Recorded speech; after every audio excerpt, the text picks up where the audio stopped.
Do you know what the number one thing that people fight me about on Dirt in My Shoes is? I actually do not. What is it, Ash? Okay, so the number one thing that people fight me about is that you can still find solitude in the national parks.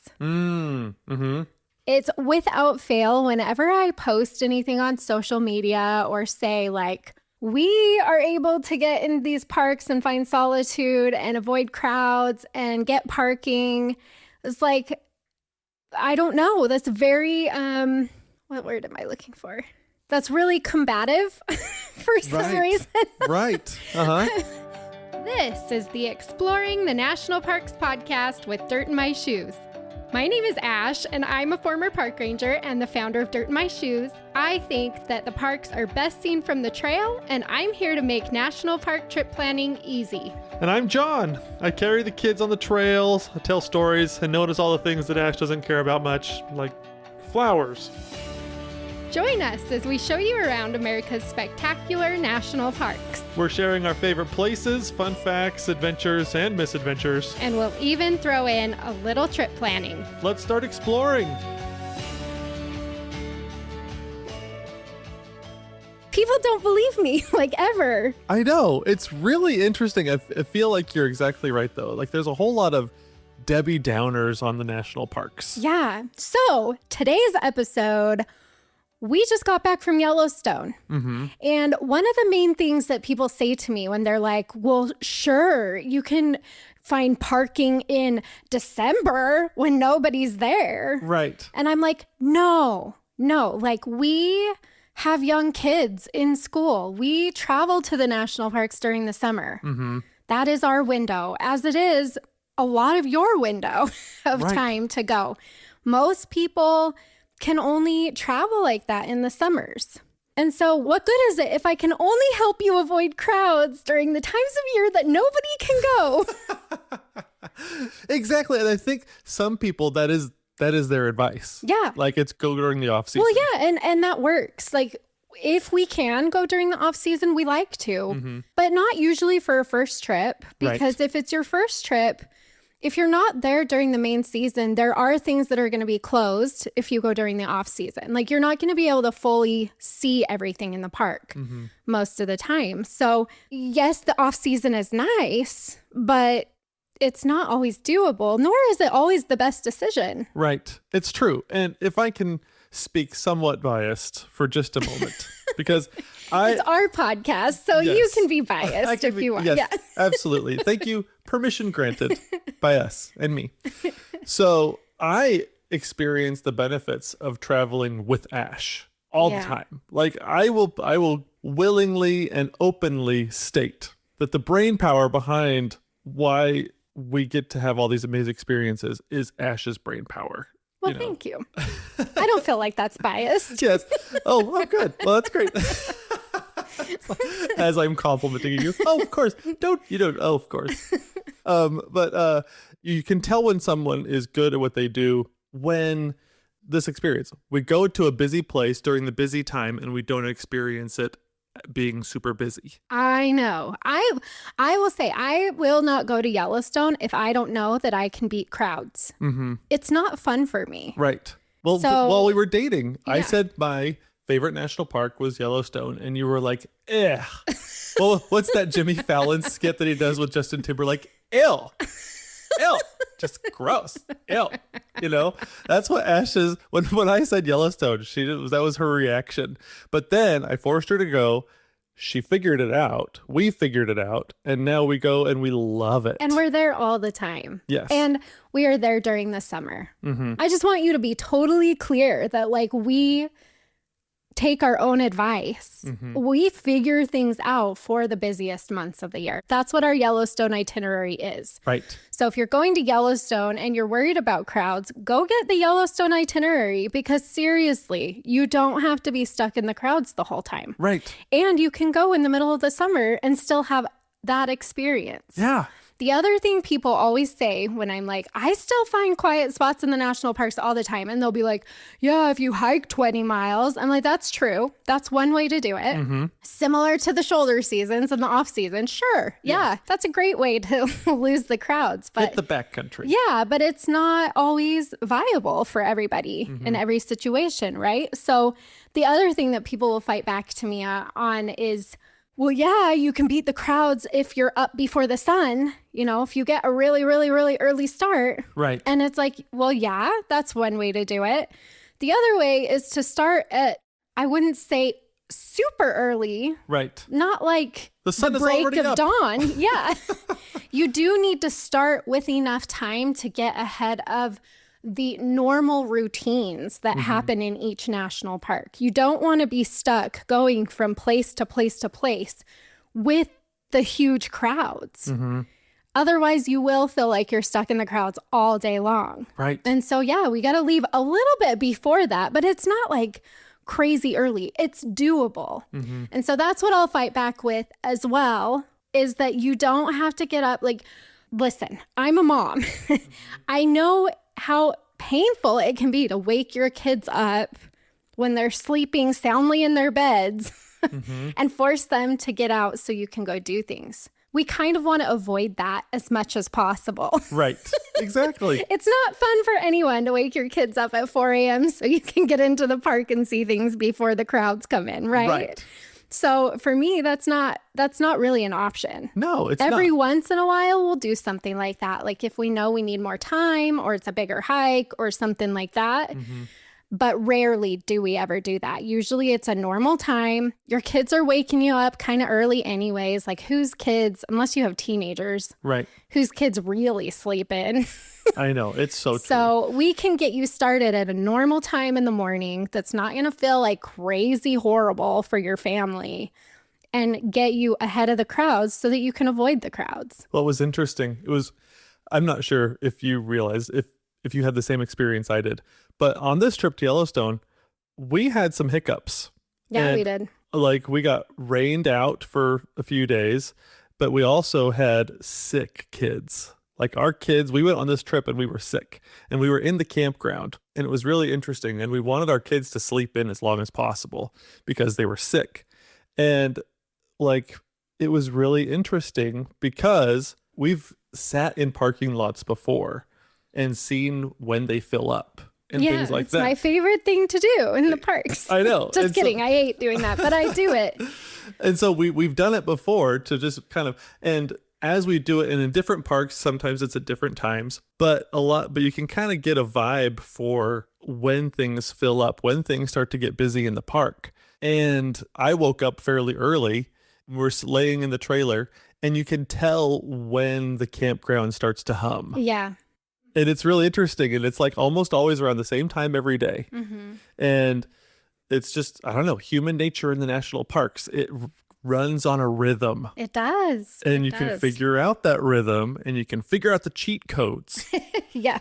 And the Dirt My Shoes itinerary is a cheat code to the national parks. It is, especially if you like to travel the way we like to travel. So Yes. that's also why we like to do these trip reports, because we're not going to give you an outline of what we do day by day, because truthfully, you're not going to want to do what we do day by day because we are researching for you.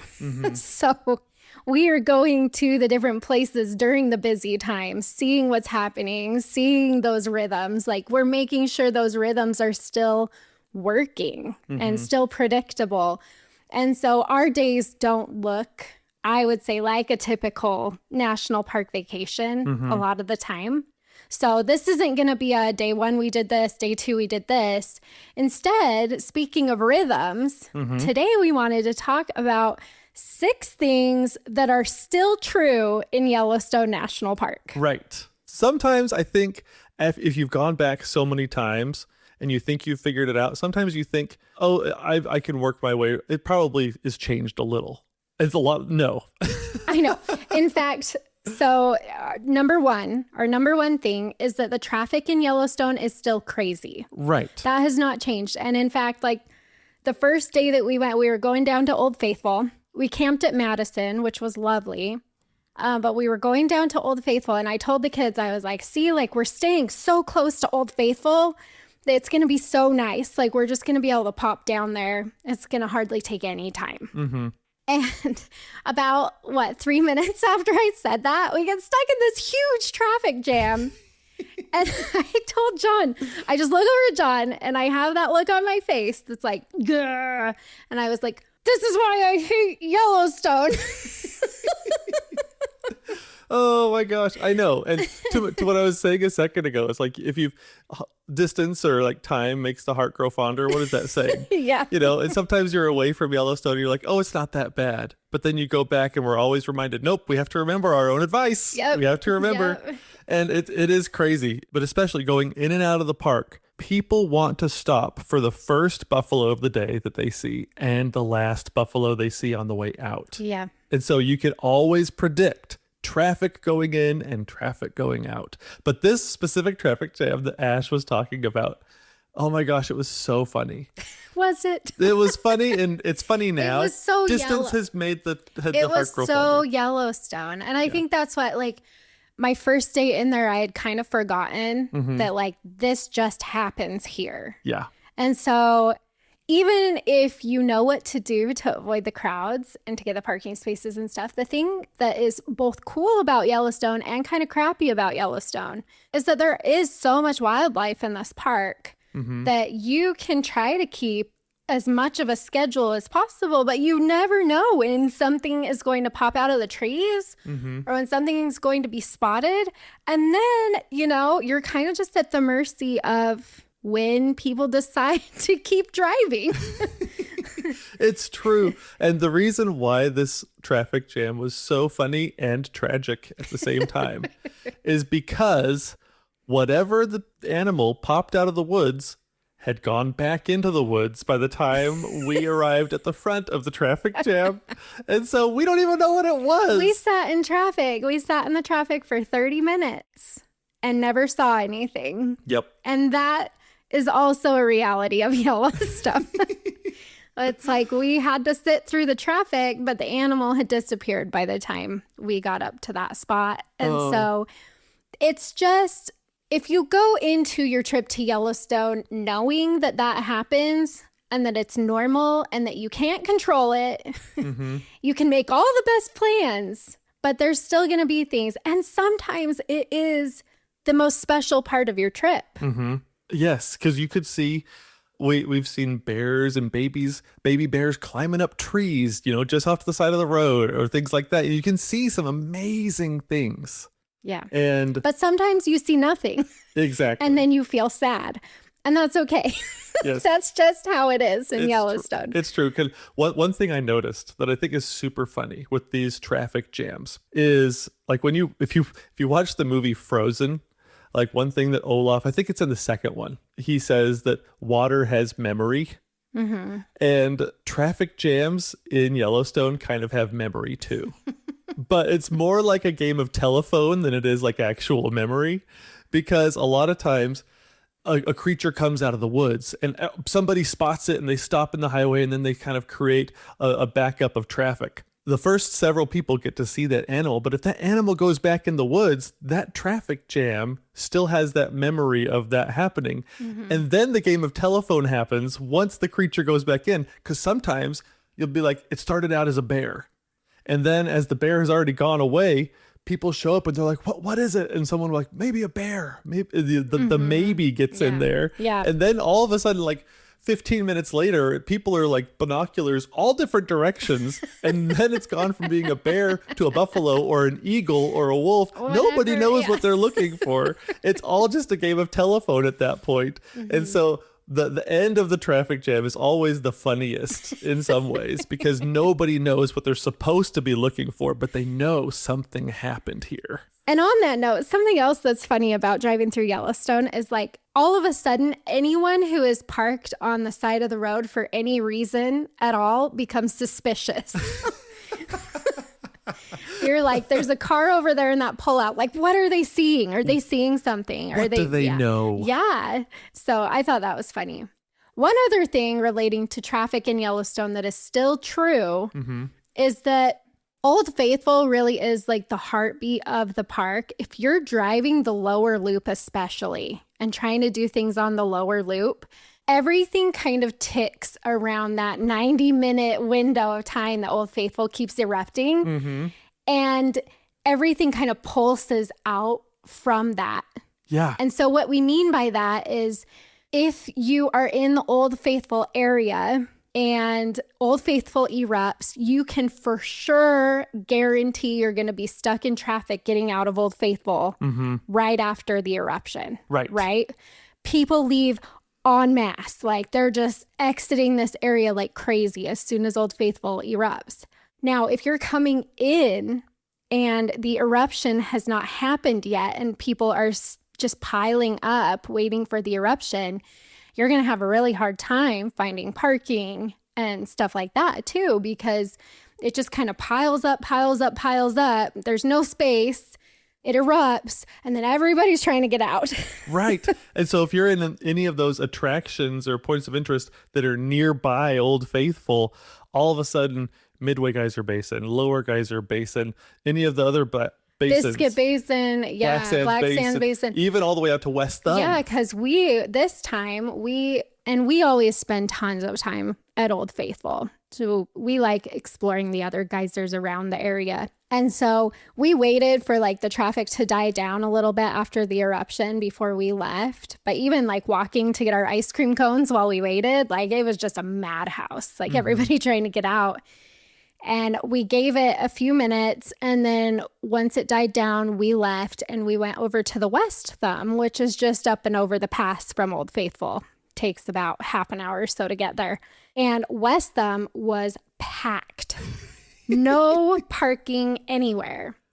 And we're like, what is going on? Like, it's so late in the afternoon. Like, people usually aren't here. And we're like, oh, it's Old Faithful. Everybody got done at Old Faithful and then left to these other places nearby, and everything swelled. So by the time we finished up at West Thumb, because we did find parking, but we walked everything at West Thumb, and then we went back to our car and the parking lot was empty. So it's just it's that rhythm that we were talking about. You can figure out the rhythm of the park, and Yellowstone's rhythm, especially like you were saying, it all is based on Old Faithful. It's so funny. And so you can have the least busy place all of a sudden get packed for 5 to 20 minutes. And then it's back to normal. Yeah. And it's like and Old Faithful erupts at different times of the day, depending on, when you're there. It's not going to be easy for me to say, hey, always at this time, you should visit this place.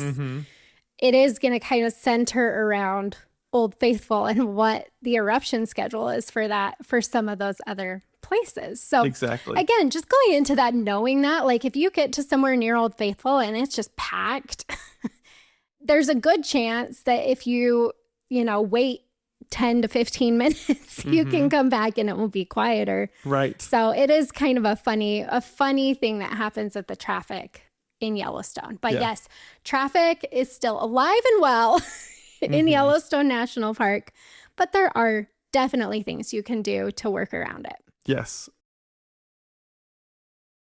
Now, number 2 is really interesting because I think, especially if you look for tips and everything on social media or anything like that, everybody's always looking for a hidden gem, right? And sometimes the most basic advice is still the best. Yeah. And I think this is it. And the second thing that's still true about Yellowstone is that Lamar Valley is still the best for wildlife spotting. It is. And it will be for all time and all eternity. And not just the best in the park. Honestly, one of the best places anywhere in the country that you can go to see wildlife. It's so true. And if you think, what can you see there? Well, buffalo, moose, bear, pronghorn, elk. There's so many different things. All the big mammals you can see in Lamar Valley. Wolves. We've seen wolves up there a bunch. We did not see a wolf up there this time, much to my chagrin, but we did see. So when we go to the Lamar Valley, and this is the very northeastern part of the park, so it's further removed from the main stuff that people go to Yellowstone to see. I mean, minus wildlife. Some people just go to Yellowstone to go to the Lamar Valley because they want to see wildlife. Right. So, but you've got like Cook City and stuff. It's just a quieter entrance up there. It takes a little bit more to get up there. Mm-hmm. So it still feels quite, relaxed and quiet most of the time. So what we typically do is we will plan on spending almost the whole day just right in that area, just seeing what we can see. Right. So we watched a bear try to climb a tree through our spotting scope.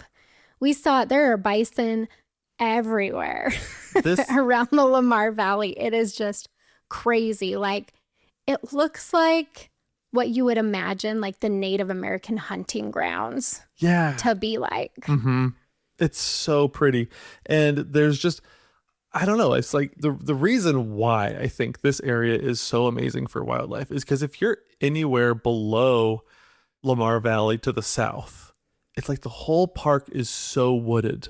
Like there's a couple of places like the Hayden Valley, and somewhere around, the the upper geyser basins and things like that, where it's a little bit more meadowy, a lot more clear grassland spots.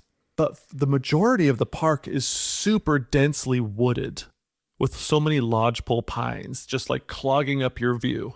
And this area, it's a little bit just wide open space, man. It's so gorgeous. You can see across a whole giant valley and up a mountain. Yeah. And so you can see just herd of buffalo in the lower valley, herd of buffalo across the river, herd of buffalo higher up on the mountain. And it's just like, you're just seeing herds of buffalo everywhere and thousands of them.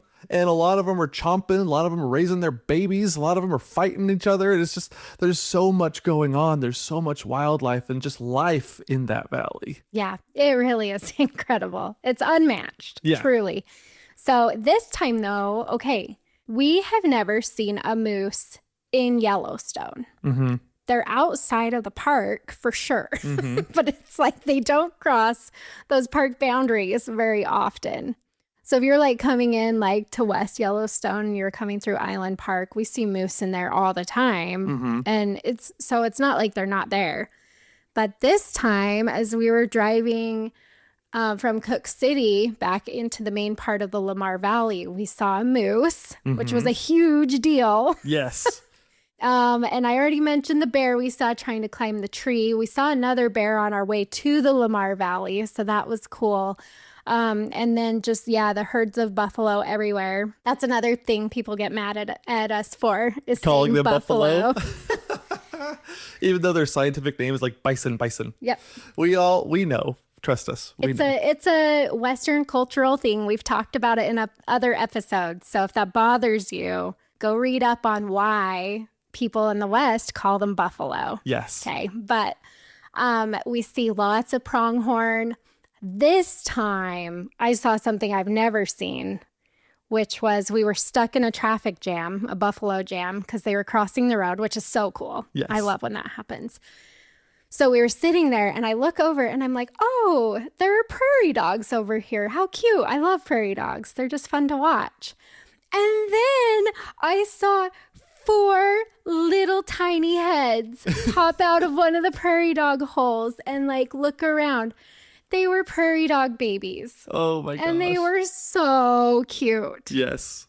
They were. I loved it. My wife and my 2 sons fell in love. We were like, oh my gosh, the best. They were so cute. So we saw a lot of good stuff this time in the Lamar Valley. We always see something really cool when we go up there. We go up there every trip. We drove the Beartooth Highway right outside of the Lamar Valley, and we saw 2 more moose. We saw 4 mountain goats. It was amazing. Yeah. There was a lot. It felt like we had that drive to ourselves. Yeah. There was around. Nobody up there. I don't know what was going on, but it was quiet and it was lovely. It was so pretty. So Lamar Valley is still the best for wildlife. And I will say, like, we've talked about getting spotting scopes before and binoculars and taking them into the Lamar Valley. I think the spotting scope for me is like so much fun because it forces you to slow down and just observe. Yep. Instead of hunting the whole time. You know, if you're driving, you're like head's on a swivel. You're always looking left and right and what's over that, you know, you're always trying to find something. But if you pull out the spotting scope, it forces you to slow down and just observe what your surroundings are and find something cool to look at. Well, and that's how we found the bear climbing the tree. It's because we had just pulled off to the side and John had the spotting scope out and he was moving it around the mountain trying to find something. And we saw the bear. Yeah. So it's pretty cool. There's so much out there and so much beyond what you can just see with your naked eye, too. So, yeah, it's a slower pace. It's more relaxed. There's just tons of wildlife. We love the Lamar Valley. Yeah. And I will say, as vast as Lamar Valley is, you can still drive through it pretty quick if you're just speed hunting. Yeah. And so that's why I recommend get the spotting scope, stop, get your binoculars out, and just pause and look, because you'll find something cool to look at. But then you can, I don't know, just don't speed your way through it too much. And people, a lot of people don't like to drive up to the Lamar Valley because it is kind of far. And so they'll do the Hayden Valley, which we have hit or miss luck in the Hayden Valley. We always see buffalo, but sometimes that's about it. A lot of geese. Yeah, so many geese. When you're looking for wolves, yeah, I know. Geese always look like wolves. Geese look like anything. You're just like, you get excited and then you're like, it's just a goose. But yeah, and this time actually we had better luck in the Hayden Valley than we usually do. So we did see a wolf off in the distance, very far off in the distance, but that was cool. We had a coyote run right in front of us. That was awesome. We love that. Teeth bared and everything. Yeah. And the bison, of course, and the elk. And so Hayden Valley was nice. We still prefer Lamar Valley, but Hayden Valley is great too. Right. All right. Let's jump to the third thing that is still true in Yellowstone. And that is that the food inside of the park that you can buy at the lodges and stuff is still just meh.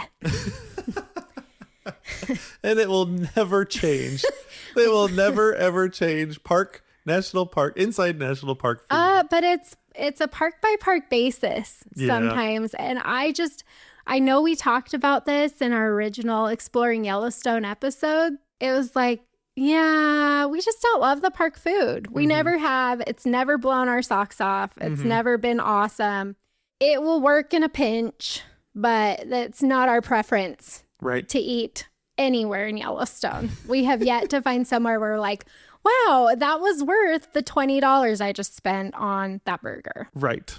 Exactly. And you had a very funny experience this time because we went to the Canyon Cafe in Canyon and it was like a cafeteria. And so it has different stations, but it's like fast.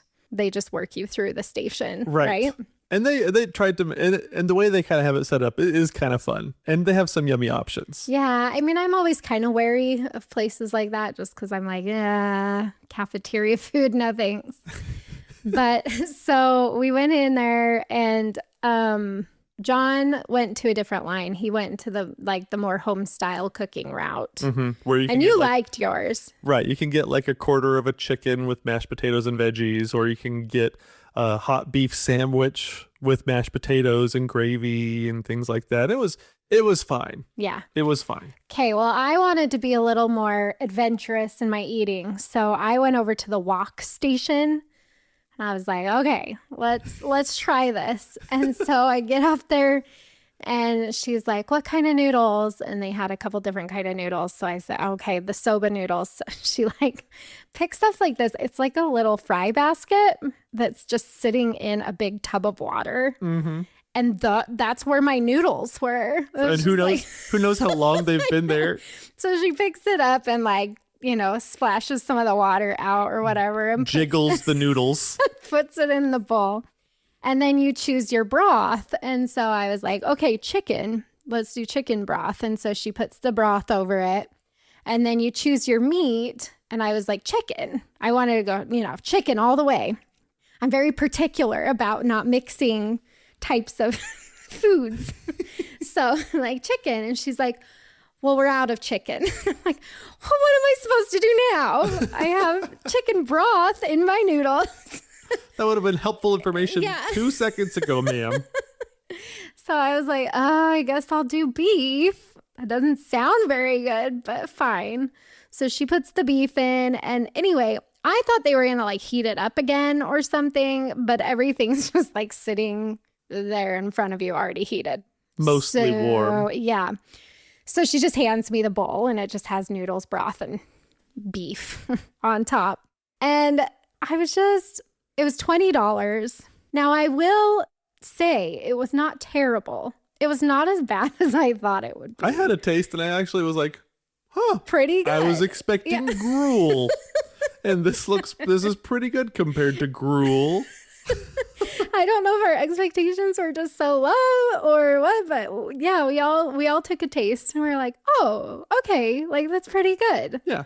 So anyway. So if you have terrible, super low expectations, the food at Canyon Cafe will blow your socks off.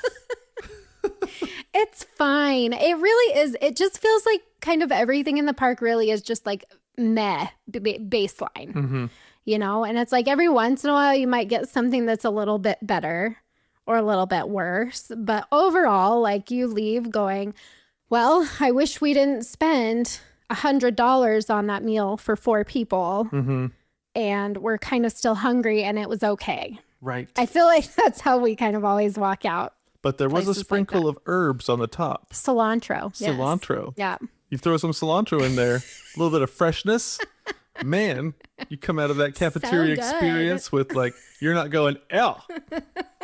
So we like to eat outside of the park, typically all the time. If we're not bringing in our own food, which usually we do, then we will usually save our restaurant experience for somewhere outside of the park. Mm-hmm. There are good options outside of the park. Which we stopped at 2 of them on this trip and they were really good. The first Firehole Barbecue. That one is, I think, always our favorite. It's in West Yellowstone. It's so good. It is really good. I really like that. And then we did the Beartooth Cafe in Cook City on our way between Lamar Valley and the Beartooth Highway. Mm-hmm. And that was really good too. So their Reuben was pretty great. My chef's kiss didn't probably come through the pod, didn't come through the microphone as well as I think it should. Much better than the in-park food, though, in our experience. Mm-hmm. So take that for what you will. Yes. But we don't really recommend anywhere in the park still. We keep trying new places. Despite cilantro, our recommendations haven't changed. You know what's okay is the Roosevelt cookout, though. Yeah. If you are going to do a meal in the park, that's probably the one to do. Because it's also an experience. Yeah. At the same time as a meal. Yeah. So, okay. The fourth thing that is still true about Yellowstone is that it is still much bigger than you would expect. Oh my goodness. You can spend so much time driving in this park. Yes. It's insane. It felt really big this particular trip. I think partially because we got caught in more jams. Yeah. This trip as well. But also. Yeah, it was slow going. But that Lamar Valley day where we drove from our campsite, up through Tower and over into Lamar Valley, the Beartooth Highway and back, I went through like a whole tank of gas. Yeah. And it's diesel. Yes. So that was a $200 drive at this point. Yeah. Try not to think about it. But when you can't put a price tag on baby bears and buffaloes and prairie dog babies. Yeah, that's true. So, but you can put a price per head. You can say per 4 prairie dogs, that was a $50 prairie dog. Still worth it. Yes. They were so cute. So, yeah, I think that consistently is something that always surprises people about Yellowstone. Mm-hmm. And if you don't plan your trip well, you will feel like you're just in your car the whole time. Mm-hmm. Either in your car or fighting for parking spaces. Mm-hmm. So it really is important to do this park right because it's going to be a lot of driving no matter what. Mm-hmm. It's 2.2 million acres. Yeah, this is huge. It's a massive park. So you can't avoid all the driving, but you can help yourself feel like you're not in the car all day. Right. There's a difference. Exactly. And there's lots of ways to get out of the car. And if you do get out of the car and do things, by definition, you're not in the car. Right. And you're experiencing the park differently than windshielding it. Yeah, we don't like windshielding it. And this park is so big, it's just a lot of time to spend in the car. Yeah. And our kids were kind of driving us crazy. Let's be honest. Our oldest son, he's in his preteen years, and he is just pushing our buttons as much as he possibly can. I will say, I think part of it is because he realizes now that he's just about the same size as Ash. He is. He's only like 3 inches shorter than me. And so he's realizing I can push some boundaries here that I couldn't push before. And he's I think what he's testing is it the size of the human that determines the authority of the human? Like, if I'm as big as my mom, does that mean... Shouldn't I be in charge? Can she boss me around as much? And the answer is yes, she can. But she can also go cry in the corner from overstimulation. Oh, because he's a little bit like his dad, where if you... Every single parent-teacher conference I ever went to, the feedback my teachers gave my mom, my sweet, sweet mom, that I'm pretty sure I did the same thing to her that our son is now doing to Ash, is class clown. He wants to be the funny guy. Yep. And we're going through a lot of really, really bad jokes, and he's got a worse ratio than me. And I have a 30% ratio. 30. Oh, wow. It's kind of like pretty generous. Nope. It's been tracked scientifically. But it's like if you watch The Office and they talk about Michael Scott's reactions to things, the more infantile it is, like the more stressed out he becomes, right? And so eventually he just like you can tell he's about to explode when he starts mimicking the person. Right. When he does it to Charles, I think. Yeah, it's the worst. And so, and our son, for me, if my jokes go bad, I've found that the more you repeat a bad joke, the funnier it becomes. The funnier it becomes. His strategy, because he hasn't matured to that point yet, his strategy is instead of retelling a bad joke, I'll just make more annoying noises. Right. Which is it reminded me of in The Grinch, where the Grinch is in Whoville and talking about all their toys and stuff, and he goes, all that noise. And that's how it felt. Like we were in the car, and I'm just like, oh my gosh, the noise, like just the noise that is coming off of this child is just driving me batty. So all that to say, you want to cut down on as much drive time as you can, right, in Yellowstone. Get them out on the trail. Yes, because you're going to be driving a lot no matter what. But like if you don't have a good plan or you don't know what you're doing, then you're just going to be driving all the time. Right. And it's going to be horrible, especially if your kids are annoying. Yes. Get on a trail, make them make oxygen choices. Yeah. Yep. They either have to hike and be out of breath or drive you crazy. Yes. So I choose the former. Okay. Number 5. The number 5 thing we learned that is still true in Yellowstone is that the geothermal features in Yellowstone, like all the geysers and hot pools and fumaroles and all that good stuff, truly are better than anywhere else on Earth. Yes. How do you beat Yellowstone? You don't. And places try. And some places have really good marketing. And some places have really cool geothermal features. Yes. But not at the scale that you find in Yellowstone. It's not even close. So it's like we learned the world's tallest geyser is not in Yellowstone. Right. It's in New Zealand. And it's dormant. And I know we were talking to the ranger about this, but it's like, but they don't have Yellowstone. Right. They don't have all the things in like one place. I know. It was really interesting. I think I've complained about this before. It's like, the National Park Service is kind of afraid to make really bold declarative statements, that they know are true. This is the best place on earth. Yes, for exactly. Geysers. For geysers. And so, but then, someone brings up the exception. Well, what about the blah, blah, blah, blah, blah geyser in New Zealand? And they're like, oh, you're right. I maybe should back off a little bit and not be so bold about saying Yellowstone's the best. But then you learn it's dormant and it hasn't erupted in X amount of time. Well, and we went to Iceland, and Iceland is very geothermal. Right. And we went to their geyser area, which we had heard so much about.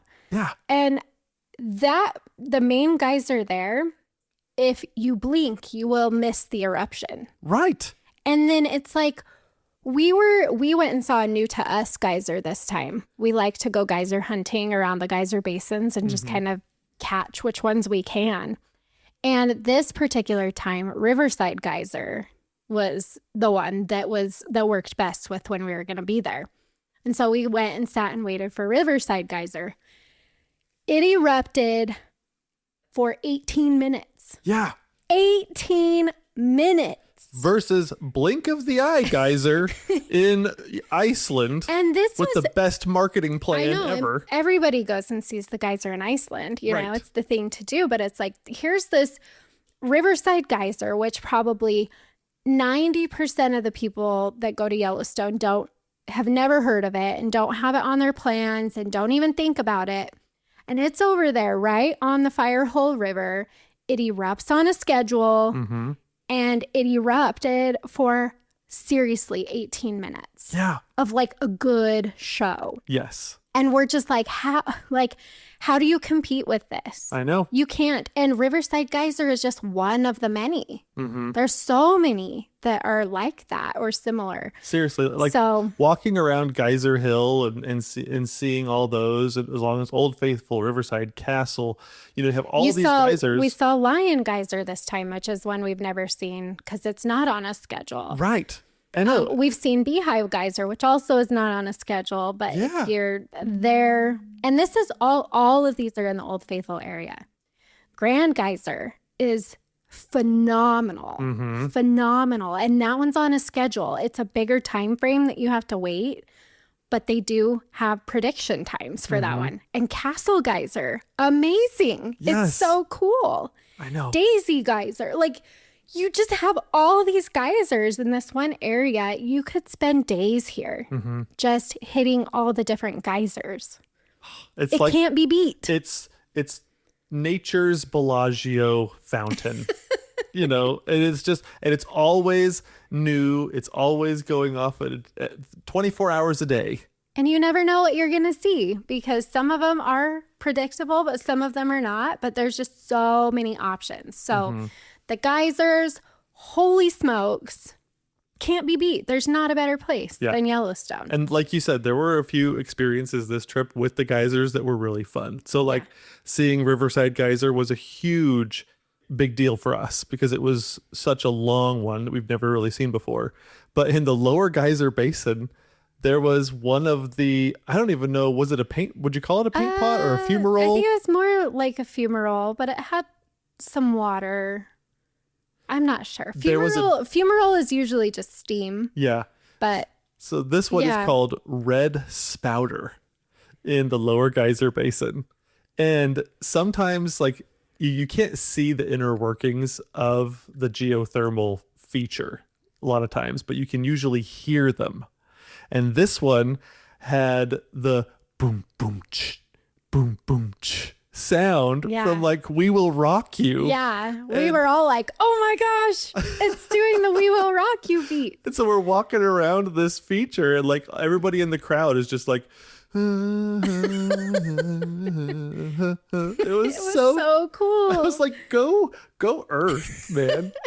Even Earth is a Queen fan. Yeah. Who isn't? Exactly. Yeah. And then we went to the Norris Geyser Basin, which is always a family favorite, and Steamboat Geyser, which is a huge geyser, but not on a schedule. And we've never seen it. And I'm very bitter about it. Right. Because my brother went to Yellowstone once and saw it. And we've been to Yellowstone 50 times and have never seen it. And that's why he always gets socks for Christmas, which is great because he's a hiker. Yeah, I was going to say, I could use some new socks. But that one is, so Steamboat is super cool. And it was more active this time than we've seen it a lot of times.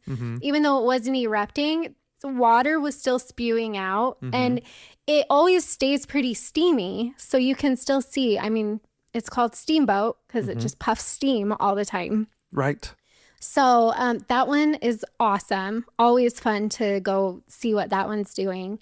And then we love the Porcelain Basin. So pretty. Yeah. And we saw a new geyser there that we haven't seen, Whirligig.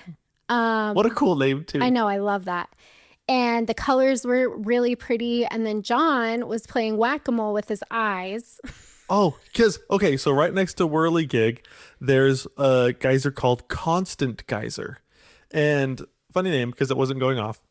But as you stand out on the boardwalk, you're looking towards Constant Geyser, Whirligig's off to the side, and you're looking at the expanse of the Porcelain Basin.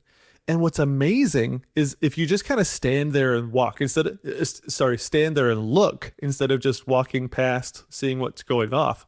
If you stand there and just let your peripheral vision do some funny things, you'll just see like all over the landscape, 1 to 2 foot, 3 foot geyser here, just continually popping up in all different levels of your vision, some closer, some far, but it's just like 10, 20, 50, 75 little tiny geysers all popping up all at different times, just like you're playing whack-a-mole. And it's just like, whoa. Yep. One goes down and another comes up and everything's just shooting up and going down. And yeah, John was just like, gah, gah, so many. It was so cool. And the colors, it was amazing because Porcelain Basin has great colors. But it was just so fun just to realize that there is a plumbing system to this park that no other place on earth has. Yeah. And so it was really fun just like looking out, observing, slowing down enough to observe the plumbing in action. Yeah. It is so magical. Yeah. It's amazing. So the Geyser Basin area is just top notch. Do you have to fight with some crowds sometimes? Yeah, you do. People come to Yellowstone to see this. We can plan around stuff and try to minimize the crowding as much as we can. But I mean, it's the busiest stretch of the park. Yeah. Exactly. For sure. So just know you're seeing something really good. It's worth putting up with some of the traffic and crowding in that area. Definitely. Number 6, though, the last thing that's true. Still true. Yes, the last thing that's still true about Yellowstone is you can be a frequent visitor to this park. But Yellowstone is like hobbits, Ash. You can see them 100 times and still be surprised by them.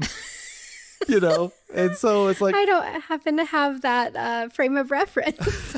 I've never seen a hobbit. Well, they can be, people think they're kind of boring, and you can learn all of there is to know about their ways in a month. And even after 100 years, you can still be surprised. That's what Gandalf says, right? Yes, that is exactly what he says. And this trip specifically was like that for us. Yeah. Because we've seen some of these things so many times, but this time there was just a couple prime experiences that were like they seemed like they were just for us. Yeah, and that's why we go back over and over again. It's because you can see the same thing but have it be a different experience every time. Yeah. So I think for us, my favorite experience, I think the very favorite thing that we did this trip was we hiked to the Red Rock Overlook. And I include this in my itinerary. Most people don't know about it, nor do they do it. And so the overlook above it is really busy. There was 1 million people at this overlook above it. But you get on the trail for a minute and it's just quiet. So peaceful. And we actually ran into some people who were following the Dirt in My Shoes itinerary. And they're some of the only people we saw on that trail, which I always love. And, shout out to them because they were doing a big fun trip with their daughter, and it was really fun to meet them and talk to them. But so we hiked down to this trail to a different view of the lower falls of the Yellowstone in the Canyon Village area. And we had the view to ourselves for most of the time we were there. And the light was hitting the waterfall in such a way that there was a huge rainbow in front of it. Yeah. And I've seen partial rainbows and stuff there, but never anything as bright and vibrant and huge as that one. Right. And I was like, nobody is here seeing this with me. Like, we just got to sit there and look out and just soak it in. And it was so magical and beautiful. And we've been to that viewpoint before. It wasn't new to us. It's not something we've never done, but it was a totally different experience this time. Right. And it was like the light and the angle and the amount of moisture, whatever it was, that rainbow was there while we were there. And then when we hiked back up to the top and went to like the next viewpoint, it was gone. Yeah. And it's like I don't know exactly at the top if they got to see it. I don't know if anybody else got to see that rainbow. But us and the other people who are following our itinerary with us, we experienced something that felt like it was just for us. Yeah, it was amazing. And then we went to Artist Point, which is like a can't miss in the canyon area. A lot of people want to go there to get that good view of the lower falls. And we got out there and it's so busy and stuff, but it is just kind of one of those things you do as a first time visitor. And it actually wasn't as busy as we've seen it because we timed it really well.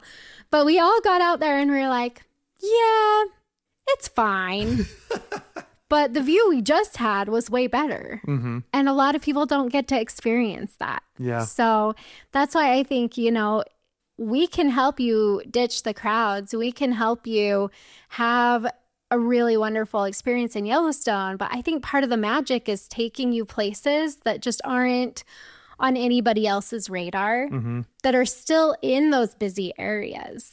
So you're still right there where you should be. Like, we don't want you to just totally avoid canyon because it's busy. Right. Right. But we'll show you how to find those little pockets of just peace and quiet. And that's what I think was so cool about that particular viewpoint that day. Yeah. Oh, that was so cool. Another thing that happened that seemed like it was just for us too was when the first day we got to our campground.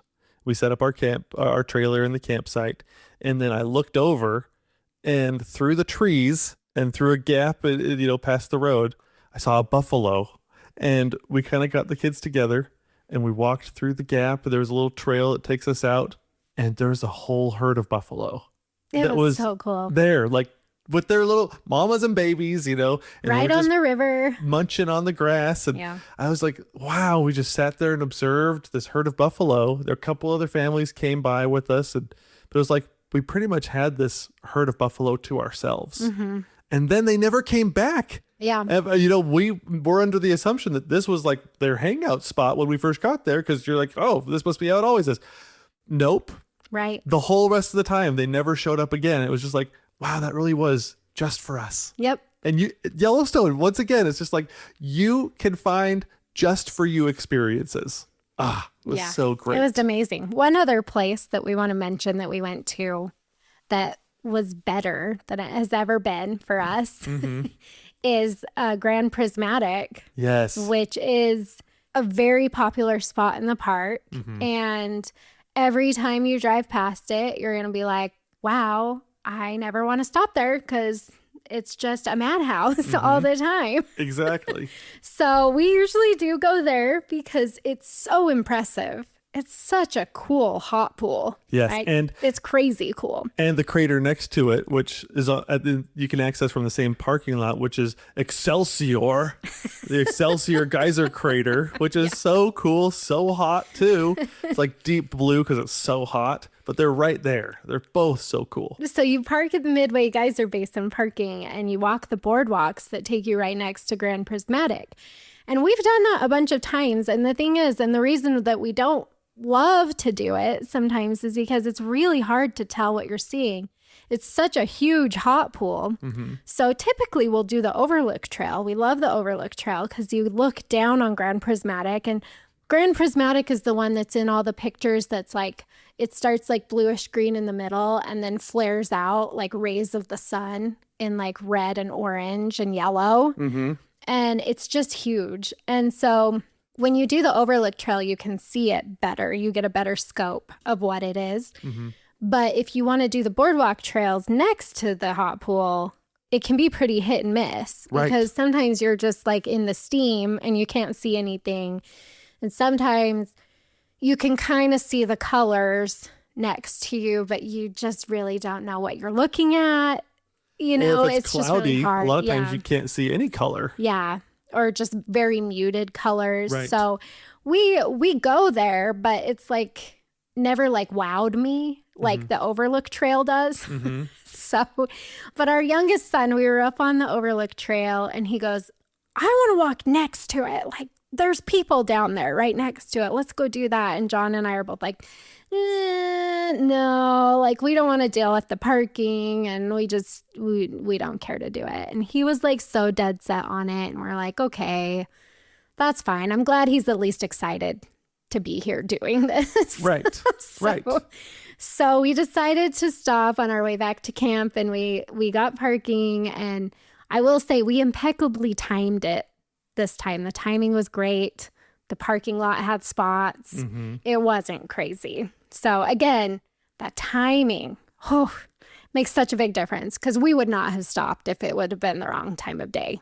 You will not find me at Grand Prismatic during certain times of the day ever. Not ever. So but so we stopped and we walked around, and it was the most beautifully vibrant colors we have ever seen there.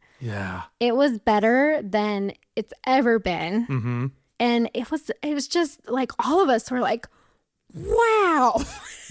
Exactly. This is so cool. We're so glad we stopped because we've done it a million times, but it was totally different this time. The conditions were just right. The sun was just like the rainbow on Lower Falls. The angle was perfect. There was the temperature was also perfect, so we didn't have too much steam, but you had enough steam to kind of, because sometimes the steam will carry. It seems like it carries the color that's right underneath it, and so you get colorful steam. You get the colors of the hot pools too. Everything just kind of worked together this time, and it was spectacular. It was. I'm so glad we stopped. It was the best we've ever seen. So. Just another example of how you can go to a place over and over and over and still have a completely different experience every time. And it can still feel magical, even as a return trip or a multi-return trip. In our case, we are still surprised by things that we see and do in Yellowstone. Yeah, absolutely. So I know, Yellowstone, the other thought we had is Yellowstone is really unique in that it's kind of like the gateway drug to national parks. Definitely. Even if you're not a national park person, you probably have Yellowstone on your list. Absolutely. There's so many people, all different kinds, all different walks of life. You could have never been to a national park except Yellowstone. Yeah. And a lot of people, that is the only park they've ever been to. And a lot of people don't even realize they love national parks until they go to Yellowstone as just like their, I have to go to Yellowstone once in my life trip. And then they get hooked. And they're like, wow, this is amazing. I want to go see more of these. So it's a really fun vibe. It's really, I think for people who are park people who go to the national parks a lot, we get a little bit snooty sometimes about our experience that we want to have. And like, why doesn't everybody just stay home? And why, and I think it's easy to also kind of fall into that mindset at Yellowstone because it's just like on the surface, sometimes it looks like there's a lot of people here who don't know anything about national parks. They don't know that they shouldn't pet the buffalo. They don't know that they need to stay on the trail. You know, it's just, it really is really like that one park that everybody wants to go to. Right. And so that can be a bad thing, but as you go to Yellowstone, maybe keeping that in mind so that it's not a negative, it's a positive. Right. So you get to see all these people who maybe have never been out in nature really at all.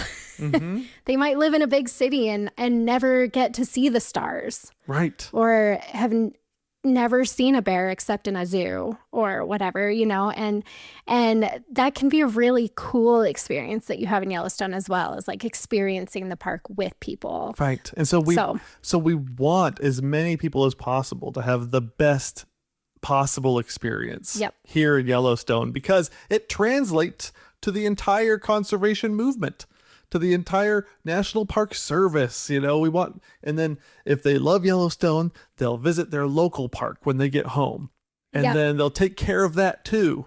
And then all of a sudden everybody's taking care of everything and we're living in this amazing place. That's the hope.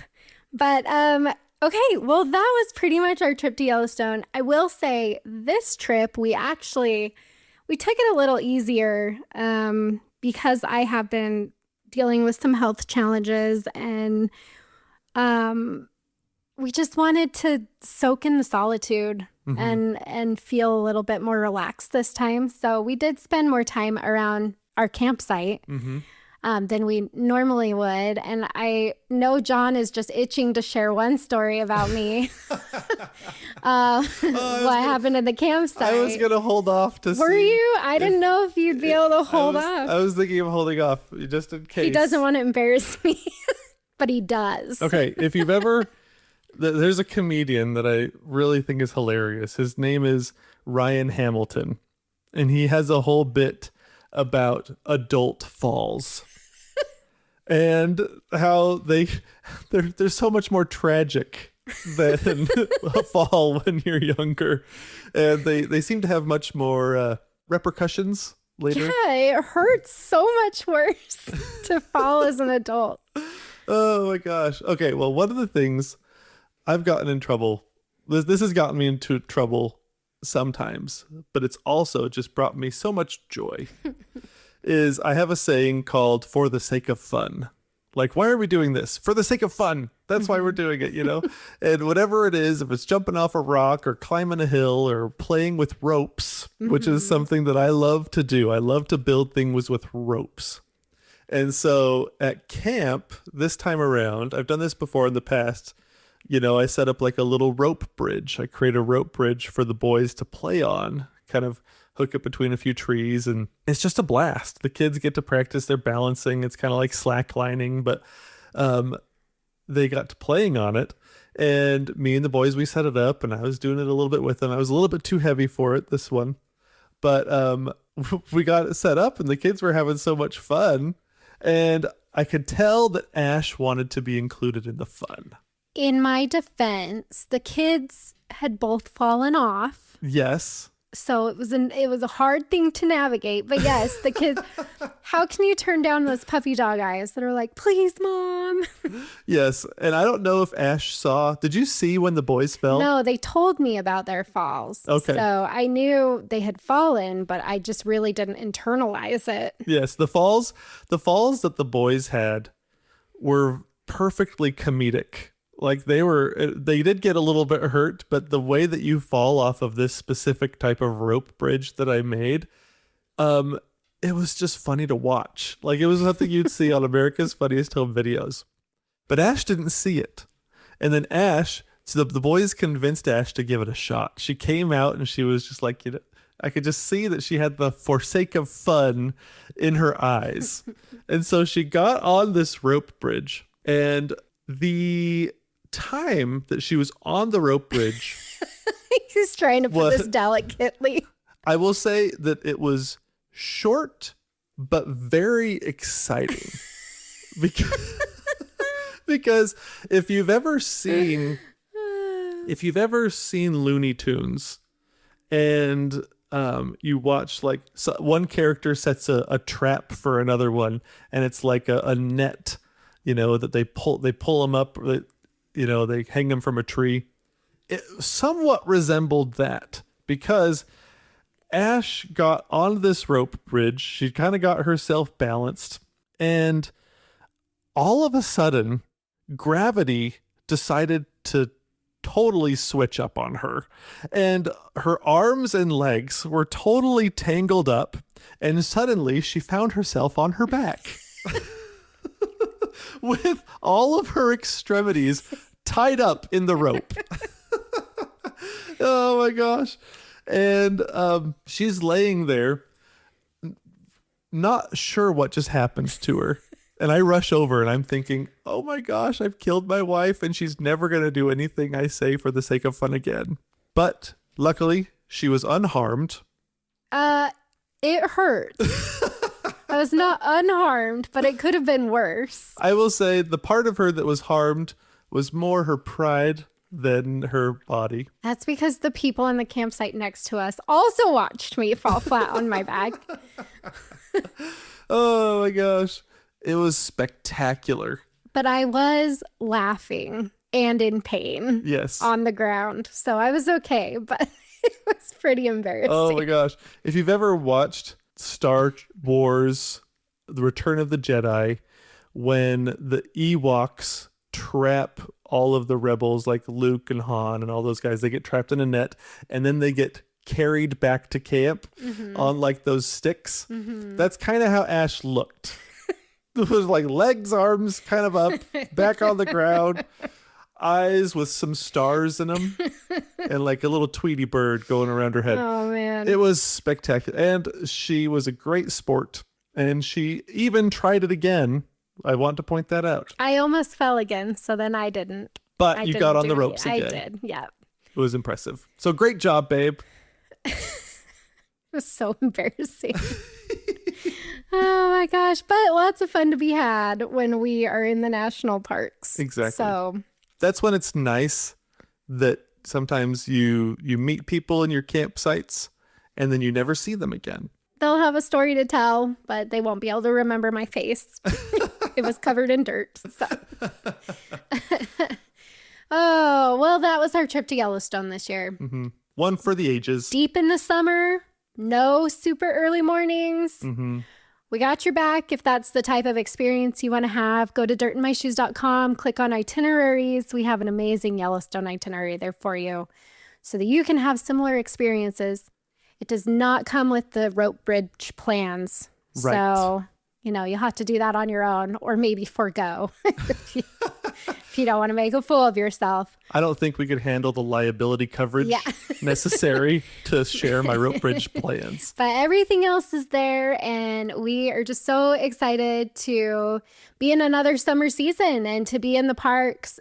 We have another trip report coming up for you. We're going to Grand Teton that we want to share. And we have previous trip reports that if you like this episode and want to hear more of the specifics of kind of what we do and what we experience in the parks, then you can go catch one of those. We have Sequoia Kings. We have Acadia. Yosemite. Yeah, these are pretty new that we've started. We haven't really talked about our specific trips very often. Usually we're just trying to help you plan your trip.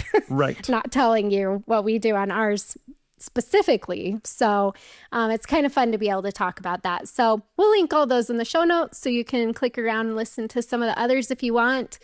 And we also have trip planning episodes for Yellowstone. So definitely go listen to those and listen to the fun facts so you know what you're looking at when you're there. Just everything you need to have an incredible national park vacation to Yellowstone. Right. And if you're enjoying the podcast, please give us a 5-star review. We sure love hearing from you. And we can't wait to maybe even see you out on the trail.